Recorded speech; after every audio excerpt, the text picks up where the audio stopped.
Au nom du Père et du Fils et du Saint-Esprit, ainsi soit-il. Bon, je voudrais résoudre une petite question qui a quand même son importance, parce que dans tout ce que nous venons de voir, nous avons vu que l'absolue nécessité qui était demandée, d'annoncer par ce catéchisme du Concile de Trente, ce livre d'or qui a été dirigé par cet éminent docteur de l'Église qui est Saint Charles de Borromée. Saint Charles de Borromée. Hein, il n'était pas seul. Tous ces gens qui avaient travaillé, beaucoup de gens qui avaient travaillé au Concile ont travaillé à cela. Et c'est Saint Charles de Borromée qui dirigeait cette éminente personne qui travaillait aussi, qui a eu cette importance dans ce Concile de Trente pour dénouer les petites difficultés ou les grandes difficultés, pour, pour démolir ces hérésies naissantes et pour annoncer l'évangile tel que notre Seigneur nous a dit de l'annoncer. Hein, lui qui est cette parole à laquelle nous devons professer notre foi, à laquelle nous devons professer notre foi pour l'entendre, pour l'accueillir, pour en vivre, pour qu'il soit pour nous aussi notre pain vivant, car c'est le Christ, c'est la parole éternelle et qui est venu nous enseigner sur cette terre. Et nous devons boire, nous devons manger ce pain vivant descendu du ciel, aussi dans ses paroles, non seulement dans ses sacrements, mais dans ses paroles, en avoir à la fois le désir et puis en avoir aussi les mettre en pratique. Nous ne sommes pas des êtres désincarnés, donc je voudrais apporter une solution à ceux qui sont embifurcotés par des déformations qui se sont introduites subtilement par des gens qui ont perdu cette foi, cette fidélité cette foi en notre Seigneur Jésus-Christ, cette fidélité qui fait qu'on accueille ce qu'il nous dit et qu'on croit ce qu'il nous dit, parce qu'il est notre Dieu et qu'on dit qu'on croit en Dieu. Donc on croit aussi en ce qu'il nous dit, lui qui non seulement a parlé, mais qui a fait toutes choses par sa parole, qui connaît toutes choses du début à la fin, qui compte jusqu'à notre Père Céleste, compte jusqu'au moindre cheveu. Tout est établi dans sa providence, ainsi que le dit ce Saint Concile. Et celui qui parle et qui nous annonce des vérités qu'il connaît, que connaît aussi les événements dans lesquels il est agissant dans tous les événements. Donc nous pouvons croire en lui.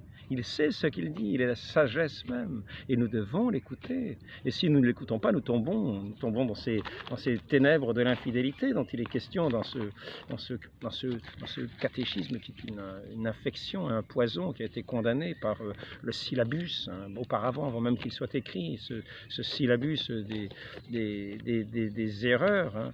Je vais vous en citer un passage de ce syllabus. Qui est condamné aussi par Grégoire XVI, hein, le syllabus, différentisme, Grégoire XVI, où cette opinion funeste répandue partout par la fourbe des méchants, c'est ceux qui ne veulent pas écouter notre Seigneur Jésus-Christ, les méchants, qu'on peut, par une profession de foi quelconque, non pas en lui, mais quelconque, obtenir le salut, c'est-à-dire de n'importe quelle religion, obtenir le salut éternel de l'âme, pourvu qu'on ait le salut éternel de l'âme, pourvu qu'on ait des mœurs conformes à la justice et à la probité. Et on peut aussi voir donc ce syllabus de Pie IX, qui est le catalogue des erreurs, c'est-à-dire des choses à ne pas dire. Voici l'erreur à ne pas dire. Les hommes peuvent trouver le chemin du salut éternel et obtenir ce salut dans le culte de n'importe quelle religion.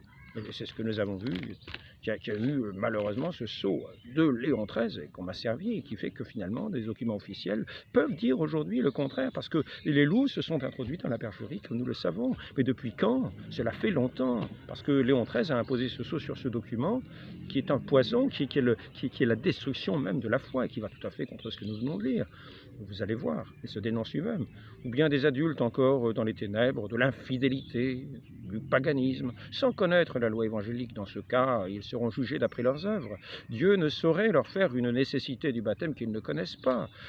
S'ils ont été fidèles au devoir de leur conscience, au devoir de leur conscience et de leur religion, c'est-à-dire en appliquant toute la mauvaise religion, même ce culte du diable, si l'on veut, qui peut être une religion aussi, pour faire les œuvres du diable, pour faire les œuvres antichrist dans toutes les sociétés, telles que nous les voyons. Et ainsi, s'ils sont fidèles selon leur conscience enténébrée, pour eux, ce n'est pas parce qu'ils sont dans l'infidélité, parce qu'ils n'écoutent pas la parole du Christ, parce qu'ils ne croient pas en Dieu, parce qu'ils croient qu'il y a des accidents. et qui seraient inconsolables. Alors il faut leur apporter non pas des définitions, mais des paroles de consolation pour ces pauvres malheureux qui c'est vrai, sont dans des deuils quelquefois parce que le sort des pécheurs est terrible et on ne peut pas dire aux gens oui, vos enfants n'ont pas été baptisés, ils sont en enfer. Donc voilà. Mais nous savons qu'il n'y a pas d'accident, comme le répète ce saint concile, hein, ce saint concile du Vatican Ier, enfin le seul qu'il y a eu. Dieu garde et gouverne par sa providence l'ensemble de ce qu'il a créé, atteignant avec force d'un bout à l'autre, disposant tout avec douceur. En effet, toutes choses sont à nu et à découvert devant ses yeux, y compris celles que l'action des créatures libres pourra produire. Imaginez. Et le catéchisme, le livre d'or, qui forme un ensemble, un tout cohérent, il parle aussi lui-même de cette providence qui s'étend à tout. Donc je vous ai déjà dit au sujet des démons dont Dieu se sert quelquefois pour opérer ses châtiments, pour faire ses corrections. Dieu se sert de lui pour punir les criminels et les impies, car c'est Dieu qui nous envoie tous les maux que nous souffrons pour nos péchés. Et cela correspond à ce qu'enseignent les pères de l'Église. Hein. Il est nécessaire que l'action de la Providence s'étende constamment sur tout ce qu'il crée.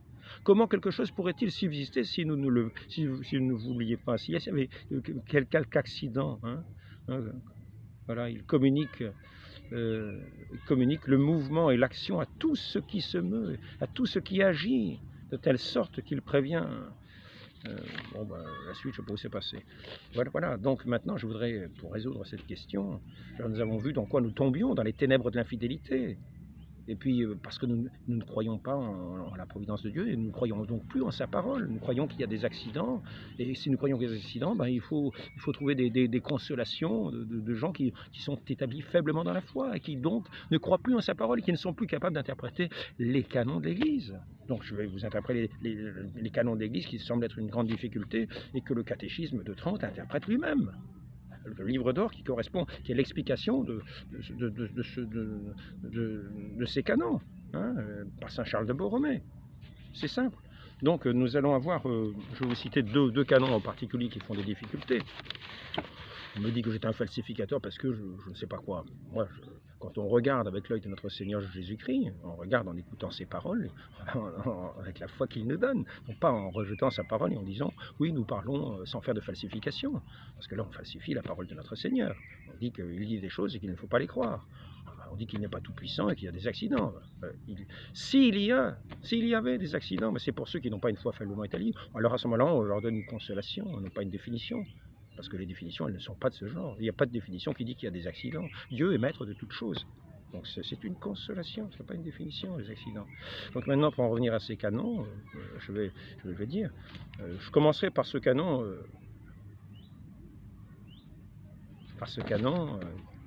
que j'ai mis, que j'ai illustré par une voiture et par aussi avec des amis, une petite vidéo que vous aurez l'occasion de voir, que je vais peut-être mettre en présentation pour nous faire le rappel, hein, afin que nous ne nous trompions pas comme cela.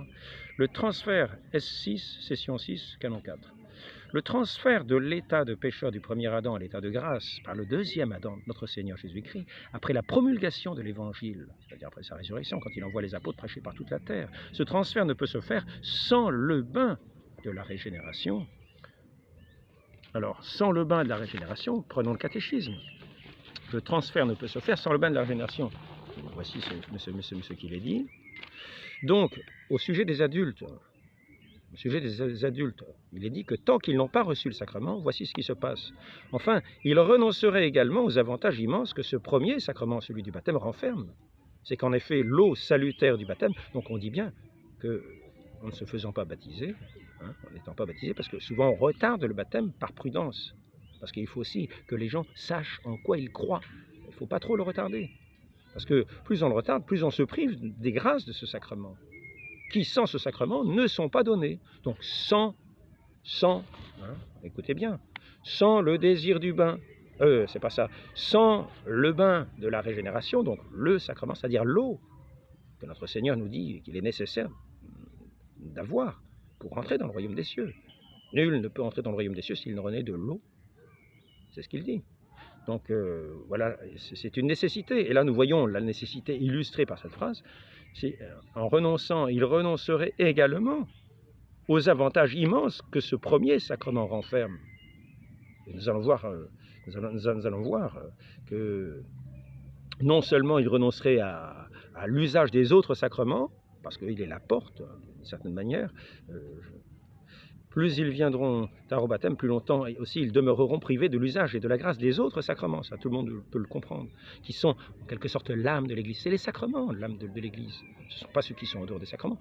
L'âme de l'Église, c'est les sacrements, c'est ce qui est dit dans ce catéchisme, qu'on le comprenne bien. Et en quelque sorte, de toute la religion chrétienne, c'est l'âme de toute la religion chrétienne, ces sacrements, puisque le baptême seul ouvre les portes qui conduisent jusqu'aux autres sacrements, jusqu'à eux. Mais quand on est... Tant qu'on se prive des sacrements, on renonce également aux avantages immenses que ce sacrement, c'est-à-dire l'eau. Le sacrement, c'est la matière, c'est la parole et l'eau. La parole, c'est le nom très saint invoqué, sans lequel est-il dit dans ce catéchisme.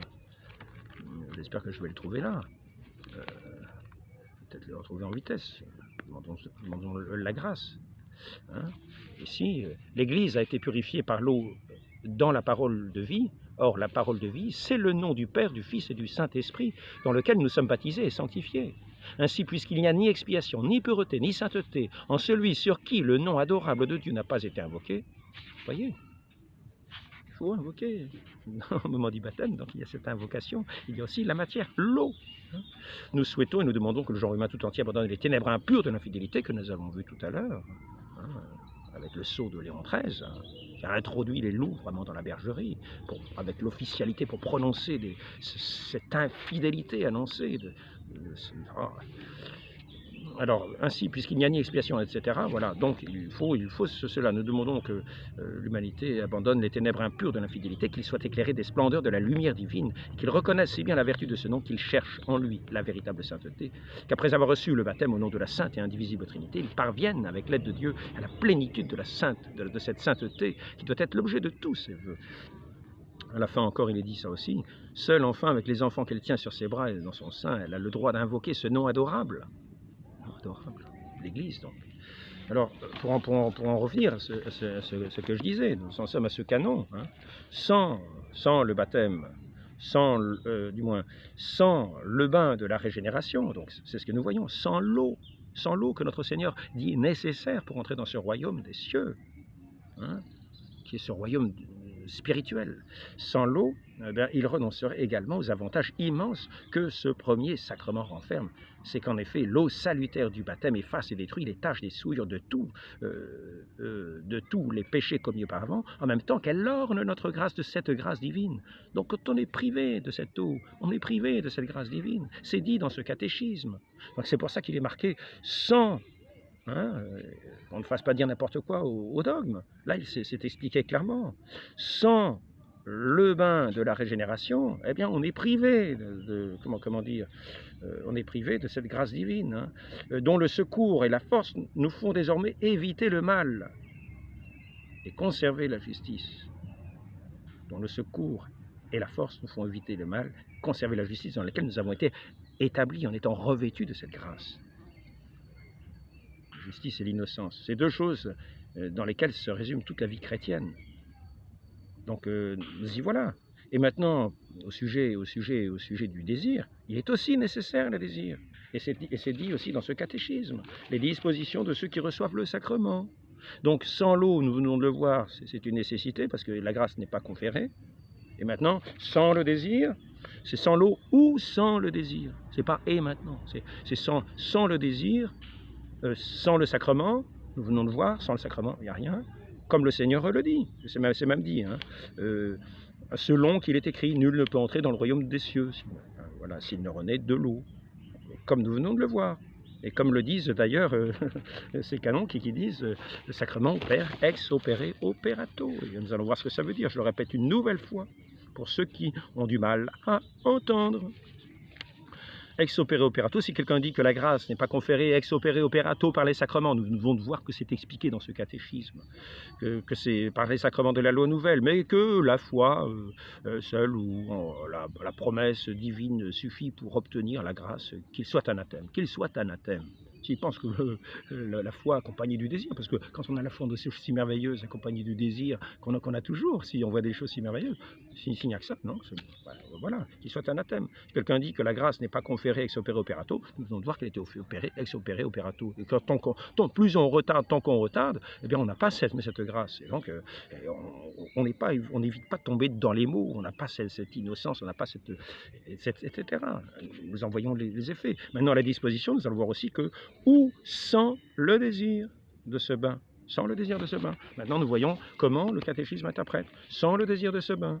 Disposition nécessaire pour recevoir le baptême, mais outre le désir formel du baptême, que doivent avoir ceux qui sont raisonnables, leur foi est également nécessaire pour recevoir la grâce du sacrement. Également raisonnable et nécessaire au même titre que la volonté, bon, etc. Et puisqu'on ne désire ce sacrement que pour revêtir Jésus-Christ et pour s'unir à lui, c'est donc un devoir indispensable d'éloigner de l'ablution sacrée celui qui se propose de persévérer dans ses vices et dans ses fautes, parce qu'il n'a pas le désir. Vous comprenez? Donc sans l'eau, ou sans l'eau, ou sans le désir de l'eau, sans l'eau ou sans le désir de l'eau, sans l'eau comme on l'a vu, voilà, ou sans le désir de l'eau, parce que c'est nécessaire aussi, sinon on écarte la personne du sacrement, eh bien, on n'entre pas dans ce règne de Dieu. Hein. On peut faire, s'il n'y a pas ce désir, on peut faire comment ça s'appelle, des sortes de blasphèmes, quoi, des sacrilèges. Continuez, vous utilisez ce don précieux de Dieu pour continuer vos péchés et pour même peut-être vous recouvrir d'une espèce d'aura de sainteté pour pouvoir poursuivre vos péchés quasiment en passant pour une bonne personne. Imaginez, donc nous avons vu cela. Maintenant, si nous voulons une confirmation de cela, parce qu'il y a quelqu'un qui va peut-être dire oui, tiens, il dit sans ou sans, il a rajouté ou sans. Ben non, regardez, si quelqu'un dit que les sacrements de la loi nouvelle ne sont pas nécessaires au salut, en plus, là c'est un autre dogme, celui-là, je n'ai pas noté le numéro. Si quelqu'un dit que les sacrements de la loi nouvelle ne sont pas nécessaires au salut, mais superflus, c'est-à-dire que le désir suffirait, comme certains veulent interpréter. Ceux qui ont perdu cette foi au Christ, dans la parole de Dieu, qui fait toutes choses et qui ne trompe pas. C'est notre profession de foi. Je crois en Dieu. Hein, je crois tout ce que l'Église enseigne, parce que l'Église enseigne cela. Parce que c'est Dieu qui lui a révélé. Il l'a dit clairement. Sans l'eau, nul ne rentre dans le royaume des cieux, quoi. C'est le sacrement. Le sacrement, c'est la matière et la parole, cette invocation du nom divin que nous devons nous voir aussi, sans lequel personne n'a la sainteté. Alors voilà, c'est une simplicité quand même, une simplicité. Si quelqu'un dit que les sacrements de la loi nouvelle ne sont pas nécessaires au salut, mais superflus, et que sans eux, ou sans désirer, sans les désirer, les hommes reçoivent de Dieu par la seule foi la grâce de la justification, la grâce de la justification, même si tous ne sont pas nécessaires à chacun, parce que on explique plus loin, le sacrement, que le baptême, lui, est absolument nécessaire au salut, et que aussi les sacrements de l'ordre, parce que sans lesquels l'Église ne peut pas donner les sacrements, vous voyez. Ce qu'il faut bien remarquer, c'est que si tous les sacrements possèdent en eux-mêmes une vertu divine et admirable, cependant, ils ne sont pas tous d'une égale nécessité, est-il dit. Donc on reprend le dogme, il explique le catéchisme. Ils ne sont pas tous d'une égale nécessité, pas plus qu'ils n'ont ni la même dignité, ni la même signification. Ainsi, il y en a 3 qui sont regardés comme vraiment nécessaires, quoique à des titres différents. Le baptême est absolument nécessaire à tous, sans aucune exception. Et il nous est dit qu'il faut le professer, que c'est cela que nous avons à professer absolument de toute nécessité. De toute nécessité. Et il y en a qui disent hérétiques ceux qui le professent de toute nécessité, mais c'est incroyable. Je veux bien vous répéter ce que je dis, parce que c'est le catéchisme qui dit de le faire.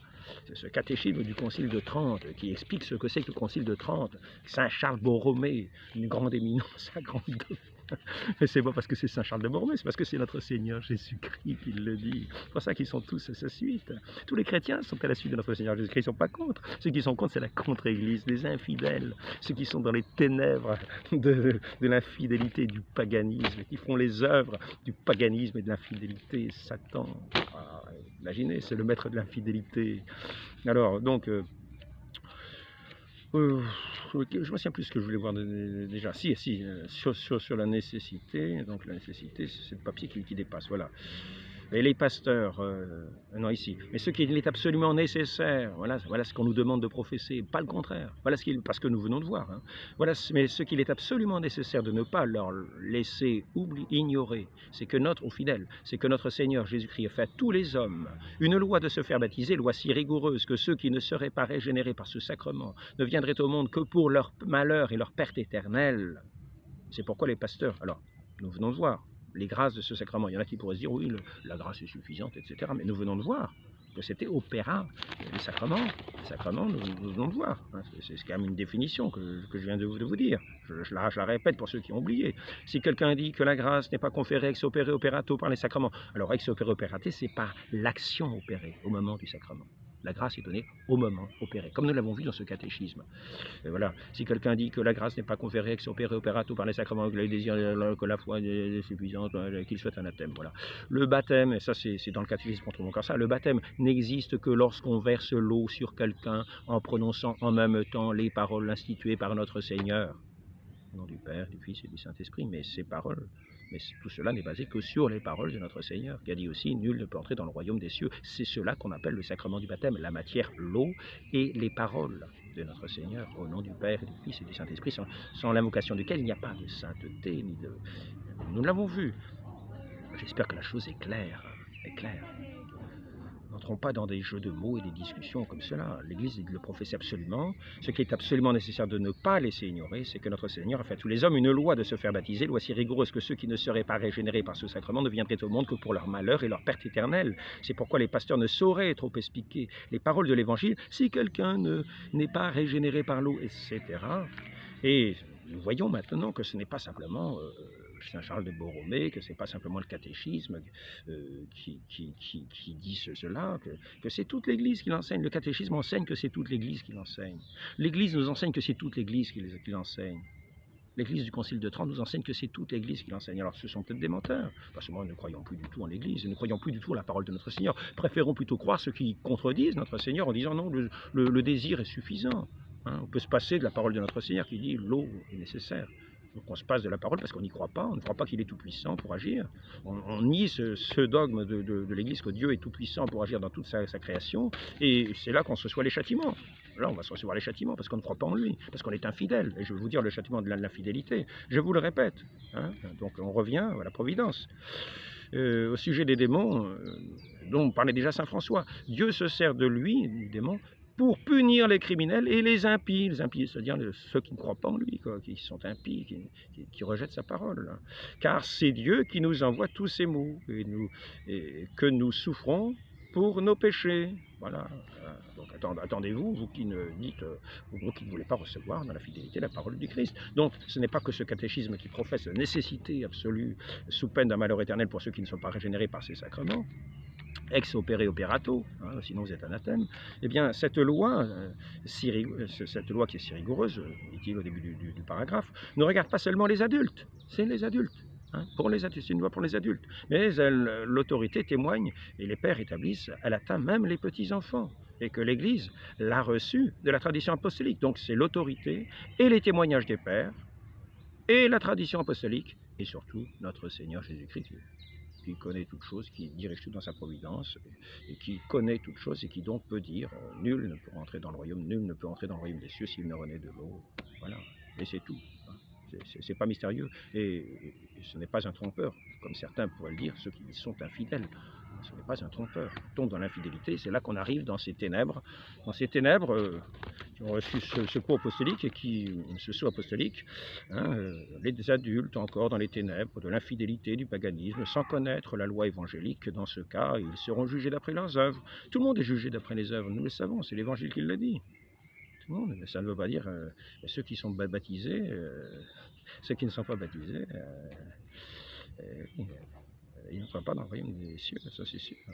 Alors, les œuvres, ce seront des œuvres de damnés, avec le maître de l'infidélité, le maître du rejet de la parole de Dieu, le maître du rejet de Dieu, de celui qui ne veut pas croire en lui, qui refuse, qui se ferme dans un autisme, et qui amène la division, parce que là nous voyons que dans cette foi, c'est la foi commune de notre Seigneur Jésus-Christ, la foi en Dieu le Père, parce que c'est le Père qui envoie le Fils, et qui écoute le Fils, écoute le Père. C'est aussi la foi des apôtres, une tradition apostolique, qui l'ont reçue de notre Seigneur Jésus-Christ.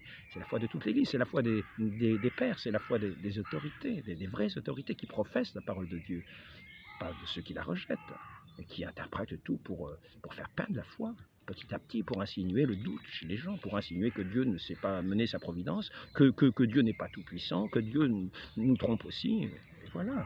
Et tout cela, ça va mériter les châtiments. Et ces châtiments, c'est en premier la division. Parce que comme nous n'avons plus l'unanimité qui établit notre Seigneur, notre Dieu, les pères, la tradition, les apôtres, la tradition apostolique, toute l'Église autour de cette parole de notre Seigneur, de tous les fidèles, de tous ces fidèles qui forment une Église unanime dans la créance, unanime dans la foi, unanime dans la proclamation.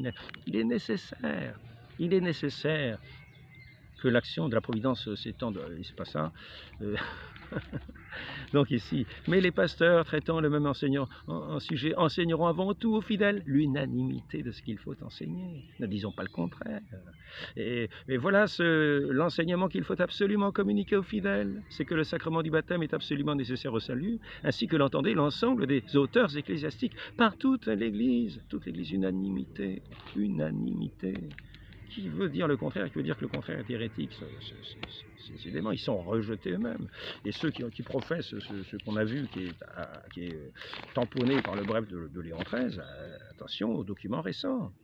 Les loups se sont introduits dans le modernisme. Le modernisme, c'est cette chute de ceux qui, ayant douté de la toute-puissance de Dieu, ont douté aussi de ses paroles, l'ont cru impuissant à agir, et sont tombés dans l'infidélité où est le maître de leur religion nouvelle, Satan, qui leur demande de faire ses œuvres à lui. Et ceux-là disent qu'on est sauvé en faisant les œuvres de ce nouveau maître, qui le maître des ténèbres. ne tombons pas dans les mains de ce maître. Ce serait un baptême à l'envers, une conversion à l'envers. Ce serait croire et faire les œuvres du mauvais, en disant qu'en plus on peut obtenir le salut avec cette conscience enténébrée qui nous fait croire à ce faux maître de séduction qui lui est le séducteur, le trompeur, l'homicide, le menteur de l'origine. On a perdu la lumière, on a perdu le pain vivant de nos âmes. Donc ce qu'il est absolument... mais les pasteurs, traitant le même sujet, enseigneront avant tout aux fidèles que le sacrement étant absolument nécessaire à tous, sans aucune exception, pour obtenir la vie éternelle. Voilà ce qu'il faut enseigner. Voilà en quoi on est unanime, voilà en quoi on est un avec notre Dieu, avec le Père, le Fils et le Saint-Esprit, qui est la force pour proclamer, pour témoigner, martyr, comme beaucoup l'ont fait. Et maintenant, quelques dernières paroles pour terminer, du catéchisme à nouveau. Je vais peut-être avoir ça ici. C'est la page 1 ici, je crois. Donc ici, la vertu qui découle de la passion de Jésus-Christ, c'est-à-dire cette grâce qu'il nous a méritée sur l'autel de la croix, doit passer par les sacrements comme par un canal pour arriver jusqu'à nous. Autrement, il n'y a d'espoir de salut pour personne.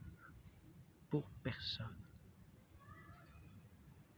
Annonçons l'Évangile, il nous donnera sa grâce toute puissante pour agir, pour l'annoncer. Et si nous sommes dans l'infidélité, nous serons livrés à nous-mêmes, aux mains de Satan. Pour annoncer l'Évangile, comment ferez-vous? Vous aurez de la difficulté, j'aime mieux vous dire. Vous serez en plus dans des ténèbres, vous n'arriverez à rien comprendre. Même en lisant les canons, vous ne comprendrez rien, parce qu'il faut les lire. Il faut les lire avec la vue de notre Seigneur, qui nous donne sa lumière pour les comprendre. Quand nous l'écoutons, pas quand nous sommes infidèles. Demandons cette grâce à la très sainte Vierge Marie, à ce début de ce mois de mai, en ce 1er mai. Demandons là aussi à Saint Joseph, ce patron de la Sainte Église, afin que nous demeurions dans cette Église. Nous ne pouvons évoquer avec droit ce nom divin que dans cette Église. Nous qui professons être fidèles de notre Dieu. Soyons-lui vraiment fidèles. Croyons en lui, croyons en ce qu'il nous dit.